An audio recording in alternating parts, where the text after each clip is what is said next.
Boa noite, tudo bem com você? Enquanto você ouvia essa música maravilhosa, você também começou a contar as bênçãos aí? Sabe, muitas vezes nós somos, assim, um pouco ingratos com Deus, porque nós estamos tão acostumados a pedir, pedir, pedir, e o nosso coração, por concentrar-se no que nos falta, nós acabamos perdendo o sabor daquilo que recebemos. Por isso eu tenho um desafio para você. Nesta noite, daqui até a próxima quarta-feira, que é o nosso próximo encontro, eu gostaria que você escrevesse aqui nos comentários algumas bênçãos que você recebeu durante a última semana e que desta quarta até a próxima, você escrevesse em algum lugar, na lição da Escola Sabatina, na Bíblia, num papel, no seu diário, na sua agenda, as bênçãos de cada dia. Vamos fazer isso? Quem sabe assim conseguimos ter um coração mais grato ao nosso Deus, que tem nos dado tantas coisas maravilhosas, não é mesmo? E eu peço que você conte as bênçãos e não apenas se apaixone pelas bênçãos, mas ame o Deus que tem abençoado você. Eu te agradeço por estar aqui conosco. Eu fico um pouco ansioso para esse nosso encontro, porque é muito importante poder ter esse momento no meio da semana, quarta-feira, para termos esse diálogo gostoso sobre a palavra de Deus. E eu já convido você a colocar o link desse vídeo no seu grupo de amigos, convidando pelo menos 5 amigos para estarmos juntos conversando sobre a palavra do Senhor e quem sabe motivando você na sua semana a alguns desafios. O que você acha? O desafio dessa semana é a cada dia anotar uma bênção que Deus tem dado para que na semana que vem possamos conversar sobre isso. E eu quero ler sua bênção aqui semana que vem. Então escreve nos comentários e diariamente você pode escrever em algum lugar que você visualize. Não podemos ignorar nossas necessidades. E para isso convido você a fechar os olhos e comigo orar, pedindo a Deus que atenda o que nos falta, o que precisamos. Vamos orar? Feche seus olhos. Grande Deus, nosso Pai que estás nos céus, muito obrigado ao Senhor pelo dia, pelas bênçãos. Muito obrigado por tudo que o Senhor tem nos dado. Nós temos muito que lhe agradecer, Pai, muito mesmo. Mas, Senhor, infelizmente, nesse mundo de pecados, as aflições e as necessidades chegam ao nosso coração, perturbando a nossa paz, a nossa mente, os nossos pensamentos. Por isso, Pai, eu quero apresentar diante do Senhor as necessidades do Teu povo, desses que acompanham aqui este momento, que pedem pelos filhos afastados, que pedem pelo cônjuge que está afastado, e também aqueles que pedem pelo cônjuge que ainda não entregou o coração a Ti, meu Pai. Imploro, Senhor, por aqueles que estão adoentados, que a Tua mão os cure, que o Teu Santo Espírito visite e purifique a mente e o corpo. Grande Deus, nós queremos aprender da Tua palavra, pedimos um coração mais agradecido e o Espírito Santo a transformar o nosso viver e converter os nossos pensamentos e a nossa vida. Guia-nos ao abrir da Tua palavra, Pai, e nos dê a Tua paz, em nome do Senhor Jesus Cristo. Amém. Muito bem, estamos numa série, As Quartas de Esperança. Alguns temas têm sido propostos aqui para estudarmos, e nós estamos nos temas envolvendo os encontros de Jesus. Então nós já conversamos sobre Jesus e Nicodemos, Jesus e João Batista, Jesus e a mulher samaritana, e hoje eu quero conversar um pouco com você sobre o encontro de Jesus e o jovem rico. Para isso, peço que você pegue aí sua Bíblia, se for possível, e abra no livro de Lucas, no Evangelho de Lucas, capítulo 18, dos versos 18 a 23. Vamos conversar um pouquinho? Então você tem sua Bíblia aí. O contexto dessa situação, o contexto desse encontro se faz no capítulo 18, ainda a partir do verso 15. Acompanhem comigo para entendermos o contexto, essa aproximação desse jovem para Cristo, para o encontro com Cristo.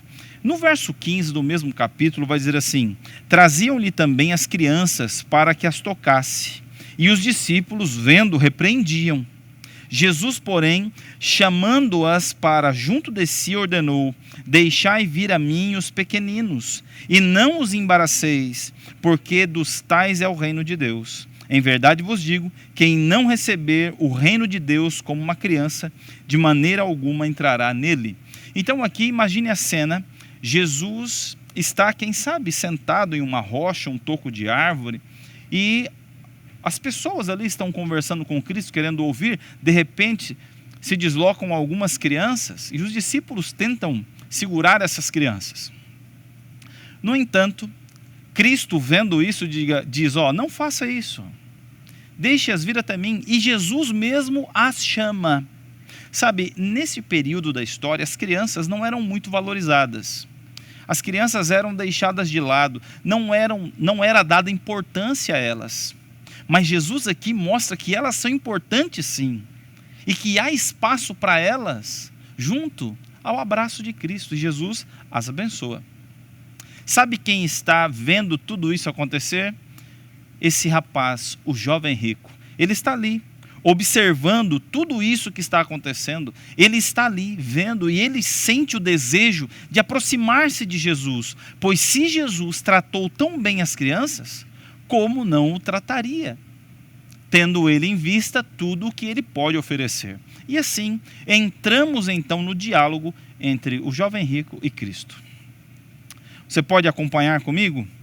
Vai dizer assim no verso 18, do capítulo 18 do Evangelho de Lucas: certo homem de posição perguntou-lhe: bom mestre, o que farei para herdar a vida eterna?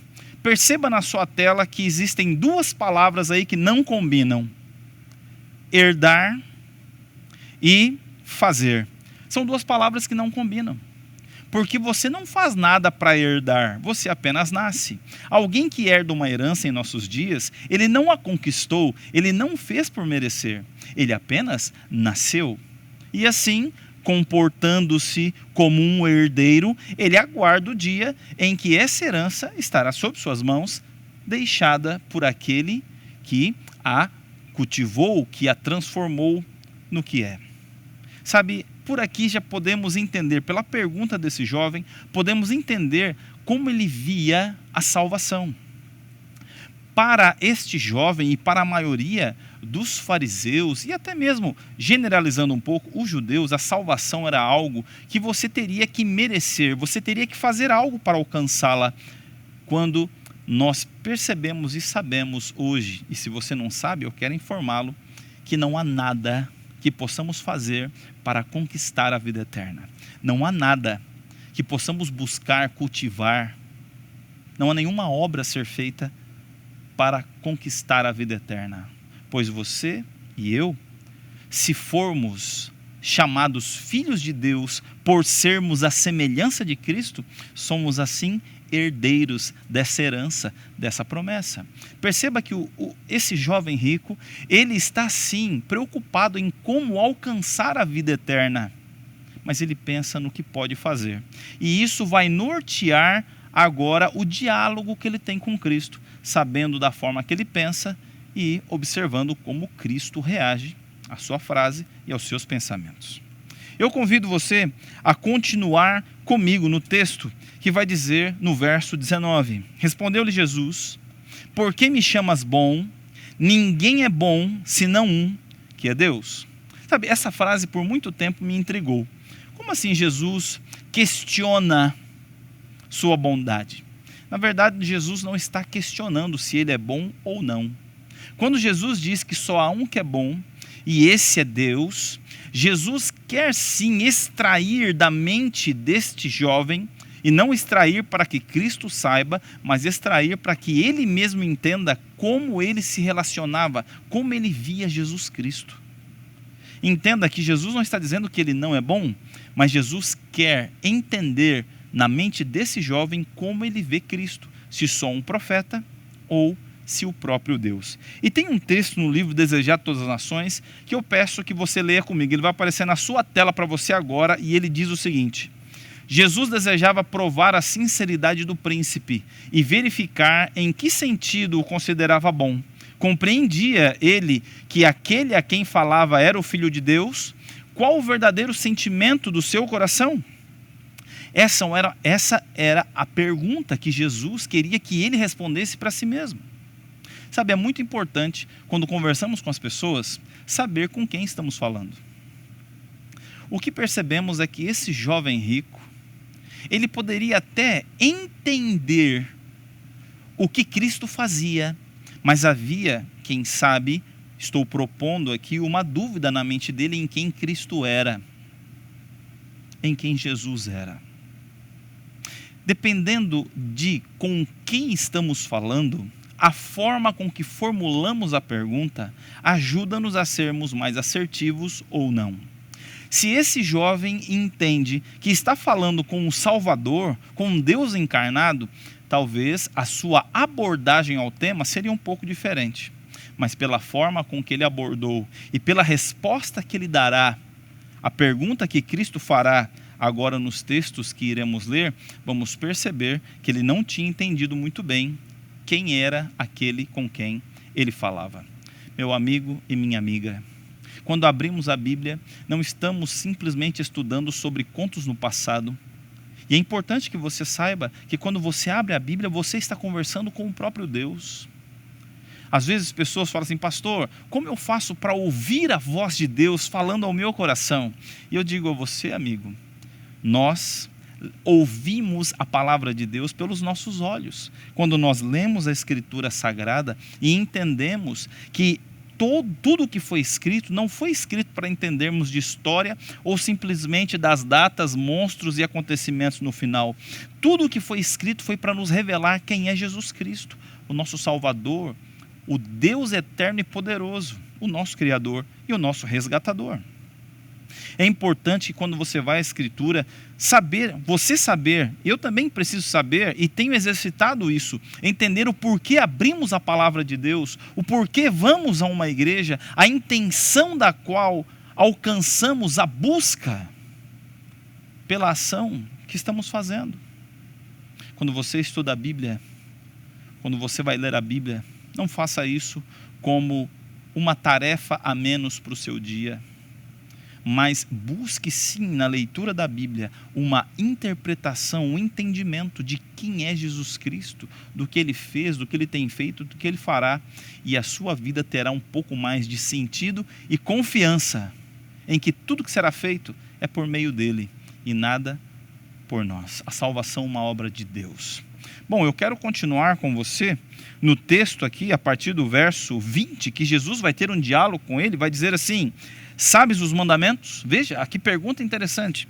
Jesus não pergunta se ele pratica, Jesus pergunta se ele sabe. Veja, sabes os mandamentos? Não adulterarás, não matarás, não furtarás, não dirás falso testemunho, honra teu pai e tua mãe. Veja que Jesus aqui faz uma pergunta e ele começa a partir dos mandamentos que tem seu nível de ação para nós na horizontal. O que é isso, pastor? A horizontal é o momento em que nós temos o nosso relacionamento com o outro. Jesus não pergunta para ele se ele sabe a respeito dos mandamentos que colocamos como na vertical, que tem a ver com o nosso relacionamento com Deus. Aliás, Jesus aqui cita apenas 5, quando do nosso relacionamento horizontal são 6. O que faltou foi a respeito da cobiça. Mas por ser ele rico, talvez não fosse uma dificuldade para ele não cobiçar as coisas, pois ele poderia ter aquilo que ele queria. Mas o que me chama a atenção é que Jesus pergunta, como que colocando assim: olha, você conhece, você tem ideia do que significa? E eu peço que você preste atenção comigo na resposta dele, no verso 21, que diz: replicou ele, tudo isso tenho observado desde a minha infância. Veja que fantástico. Jesus pergunta para ele assim: olha, você conhece, você sabe, e o que ele responde? Eu pratico isso, eu observo isso, eu guardo isso desde a minha infância. Perceba que ele firma sua posição de herdeiro naquilo que ele faz. Sabe, amigo e amiga, quantos de nós não somos assim? Quando nós não entendemos que vamos colocar que não acontece. A salvação não é pelo que eu faço para Deus. A salvação acontece pelo que Ele faz por mim. Muitos ainda, infelizmente, acreditam que quanto mais fazem coisas para Deus, mais acreditam graça sobre si. Meu amigo e minha amiga, nós não fazemos nada para alcançar a salvação. Nós não fazemos nada para herdar a vida eterna. Ao contrário, nós aceitamos o que Cristo fez sobre nós. Não são nossas ações que nos tornam herdeiros, mas sim as ações de Cristo que nos tornaram herdeiros. E assim o somos, se, como Jesus conversou com Nicodemos, tivermos um novo nascimento. É a partir do novo nascimento, de uma nova cosmovisão, de uma nova forma de enxergar a vida, que entendemos que a salvação não vem pelas nossas obras, mas pelas obras de Deus sobre nós. Sabe, tem um texto que eu quero ler com você, ele vai aparecer na sua tela aí, acompanhe comigo. Está em João capítulo 14, verso 15, diz: se vós me amais, obedecereis os meus mandamentos. O próprio Cristo coloca os mandamentos como um requisito, não para a salvação, mas para uma vida de alguém que foi salvo. A guarda dos mandamentos não servem para nos tornar herdeiros. A guarda dos mandamentos são o requisito de vida para aqueles que já são herdeiros. Eu quero compartilhar com você mais uma frase que eu separei. Você pode acompanhar comigo? Diz assim, olha: não guardamos os mandamentos para sermos salvos, mas os guardamos por amor àquele que nos salvou. Você percebe um pouco a diferença? Nós não fazemos para alcançar de Cristo, nós fazemos por amor a Ele o que Ele pediu. Eu vou ilustrar de uma maneira rápida e direta para você. Imagine o seguinte: você hoje vive aqui no Brasil, ou eu não sei de onde você assiste, e eu gostaria muito que você escrevesse. Se você está aqui no Brasil, em qual estado, se você está fora do país, se você assiste de fora do país, escreve aqui, vai ser muito importante. Eu fico muito feliz de saber de onde você está assistindo. Vamos supor que você mudasse de país, você saísse do país que você está e fosse para um outro país de cultura diferente. Você conseguiria ter um bom relacionamento com sua família e com a sociedade, vivendo a cultura anterior que você vivia, agora com uma cultura diferente no lugar que você ficou? Dificilmente. Os costumes mais afastariam do que aproximariam. Você se tornaria mais um estudo cultural para as pessoas do que um amigo em quem quisessem se relacionar. Sabe, amigo, assim é aquele que nasce em Cristo. Nosso reino não é mais desse mundo. Nós não vivemos mais segundo a cultura desse mundo. Nós convivemos nesse mundo, mas a nossa vida agora é voltada para o novo reino. O reino onde Jesus reina. O reino onde nós nos preparamos para ir. Onde a alimentação é diferente, o vestuário é diferente, o comportamento é diferente, as ações são diferentes. Porque não são ações pontuais garantindo uma vantagem nesse mundo, mas são mudanças e ações que teremos pensando na vida eterna. Coisa que esse jovem rico não estava pensando. Ele não estava pensando nisso. Veja, continue comigo o texto a partir do verso 22. E você pode acompanhar aí na sua tela agora. E vai dizer assim, olha: ouvindo-o Jesus, disse-lhe: uma coisa te falta, vende tudo que tens, dá aos pobres e terás um tesouro no céu. Depois vem e segue-me. Sabe, eu fico aqui pensando, Jesus conhecia o coração daquele jovem. Jesus sabia, assim como conhece o seu coração, ele conhecia o coração daquele jovem. A pergunta de Jesus é assertiva. E eu peço que você acompanhe comigo a leitura desse texto sobre essa pergunta de Jesus, que está no livro Desejado de Todas as Nações, na página 519. Acompanhe comigo, que está na sua tela e agora. Acompanhe comigo, vai dizer assim: Cristo leu no coração do príncipe. Uma só coisa lhe faltava, mas essa era um princípio vital. Carecia do amor de Deus na alma. Essa falta, a menos que fosse suprida, demonstrar-se-ia fatal para ele. Toda a sua natureza se corromperia. com a condescendência, fortaleceria o egoísmo para que recebesse o amor de Deus, deveria ser subjulgado seu supremo amor do próprio eu. Você percebe, amigo, amiga? Aqui o que o Senhor Jesus está pedindo para ele é que ele deixe de olhar para si mesmo, para o que ele pode, para as suas conquistas, e comece a olhar para fora, para o alto, para o que Cristo fez. Não seria essa a situação de muitos de nós hoje? Temos segurança, temos garantias naquilo que nós conseguimos fazer, obter.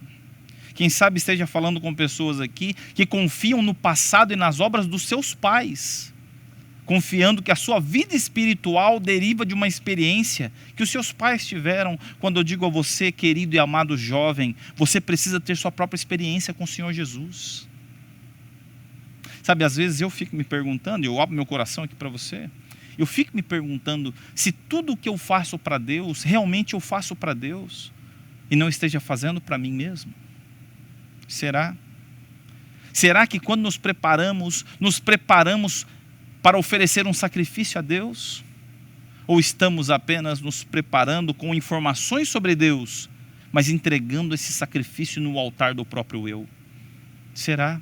Quando ensaiamos uma música, quando ensaiamos um instrumento, quando preparamos um sermão, quando estudamos, quando vamos ajudar as pessoas, quando colocamos o nosso colete da asa e vamos até os lugares que as pessoas não iriam para levar o alimento, eu pergunto a você, eu não estou acusando você de nada, mas querendo levá-lo a uma reflexão. Será que estamos fazendo isso em nome de Deus? Ou não estamos fazendo isso em nome do próprio eu? Usando a palavra e o nome de Deus. Sabe, meu amigo, minha amiga, é necessário hoje abandonarmos o egoísmo e pedirmos a Deus um novo nascimento. E eu digo a você que é batizado, é necessário uma revolução espiritual na nossa vida, meu querido amigo e amiga. Porque uma certeza é certa agora, a nossa característica pela Bíblia é como Laodiceia. Nós fazemos parte das 10 virgens. Estamos todos dormindo e precisamos clamar a Deus pelo derramamento do Espírito Santo. E eu quero falar a você que ainda não é batizado, mas tem prazer em ajudar. Jesus não chamou você apenas para fazer, Jesus chamou você para transformar você. Por isso, procure o pastor da sua igreja, procure um amigo que está estudando a Bíblia com você, e se você não está estudando a Bíblia com ninguém, peça a Deus que coloque alguém no seu caminho, para que você seja transformado pelo conhecimento, e suas ações reflitam mais a bondade e a misericórdia de Deus, do que a nossa falsa piedade. Sabe, tem um texto no livro de Mateus que eu quero convidá-lo a ler comigo, e ele está aparecendo na sua tela, e ele vai dizer o seguinte: ninguém pode servir a 2 senhores, porque ou há de aborrecer-se de um e amar o outro, ou se devotará a um e desprezará o outro. Ninguém pode servir a Deus e às riquezas. Sabe, meu amigo, esse jovem, ele não tinha problema em ajudar as pessoas. Ele não tinha problema. Esse jovem não tinha nenhum problema com a questão das suas doações, da sua misericórdia, da sua bondade. Porque quando nós vamos para os 6 mandamentos, onde suas ações são de teor horizontal, para esse jovem era tranquilo. O problema desse jovem, o que lhe faltava, era o seu relacionamento vertical. Não há como ter 2 altares no nosso coração, só há um. Ou você ama a riqueza, ou você ama o Senhor. Eu não estou dizendo para você que é rico, que venda tudo. Não estou dizendo isso. O que eu estou dizendo é para que você reflita sobre o que tem dentro do seu coração. Eu lembro de um pastor, amigo, que um dia, em meio a uma pregação com pessoas muito abençoadas por Deus financeiramente, e ele então disse o seguinte, ele falou: senhores, senhoras, ter dinheiro não é maldição, é bênção, mas a maldição acontece quando você guarda o seu dinheiro no seu coração. Guarde-o em bancos, compre casas, carros, imóveis, compre o que você quiser, coloque o seu dinheiro onde você quiser, Mas o pedido, e eu me lembro como se fosse hoje, que ele fez foi: só não coloque tudo que você tem no seu coração. Porque coração é um lugar que só Deus deve pisar. E eu agora quero fazer essa pergunta para você. Essa pergunta está na sua tela aí. E para você? O que lhe falta? O que falta para você? Se Jesus hoje chamasse você, o que lhe falta? Veja o pedido de Jesus, está na sua tela aí, acompanhe comigo, quando ele diz assim: vende tudo o que tens, dá aos pobres e terá um tesouro nos céus. Depois vem e segue-me. O pedido de Jesus é para verificar o que ele espera do seu futuro. Sabe, caixão não tem gaveta. Quando morremos, deixamos tudo para trás. E talvez, pela ambição, tenhamos muito a acumular nesse mundo, mas nenhuma esperança de uma vida por vir. Meu amigo e minha amiga, permita que Deus seja o primeiro em seu coração.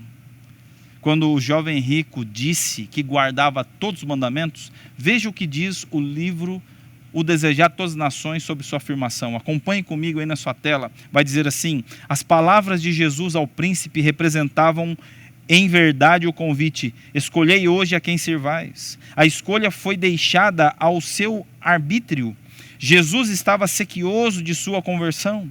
Mostrara-lhe o foco infeccioso no caráter, e com que um profundo interesse observava o resultado ao pensar o jovem a proposta.